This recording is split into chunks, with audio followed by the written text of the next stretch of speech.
মোৰ চেনেলটোলৈ সকলোকে স্বাগতম জনাইছোঁ। মই আজি বনাব লৈছোঁ সান্দহগুড়ি আৰু কুকুৰাৰ মাংস। প্ৰথমতে সান্দহখিনি বনাই ল'লোঁ আৰু লগতে বনাইছোঁ পাতত দিয়া মাংস। পাতত দিয়া মাংসখিনি আদা, নহৰু, নিমখ, জলকীয়া দি পিনি পাতত বান্ধি লৈ জুইত দি ল'লোঁ। আৰু এতিয়া বনাবলৈ লৈছোঁ সান্দহগুড়ি আৰু কুকুৰাৰ মাংসখিনি। প্ৰথমতে আমি তেলখিনি দি মেলি ভালদৰে পিঁয়াজখিনি ভাজি লৈ মাংসখিনি দি ল'লোঁ আৰু মাংসখিনি প্ৰায় 10 মিনিটমান ভাজি লৈ মেলি পাছত আমি দালিখিনি দি দিলোঁ।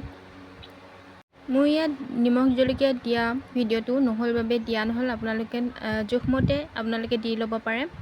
দালিখিনি অলপ ভাজি লৈ তাৰপাছত পানী জোখমতে আপোনালোকে দি ল'ব। তাৰপাছতে দালিখিনি 80% সিজাই লৈ পিনি উতল অহালৈকে সিজাব আৰু উতল অহাৰ লগে লগে আপোনালোকে সেই সান্দহগুড়িখিনি দি ল'ব পাৰে। অলপ অলপকৈ ফাৰ্ষ্টতে দি ল'ব, তাৰপাছতে লৰাই দিব।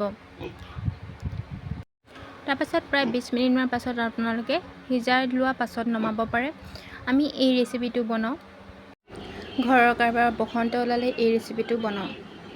যাৰ বসন্ত ওলাই এই ব্যক্তিজনক এই জলচাকটো খাবলৈ দিয়া হয়, আমি ইয়াক মাননি দিয়া। মোৰ এই ভিডিঅ'টো ভাল লাগিলে লাইক এণ্ড ছাবস্ক্ৰাইব কৰি দিব।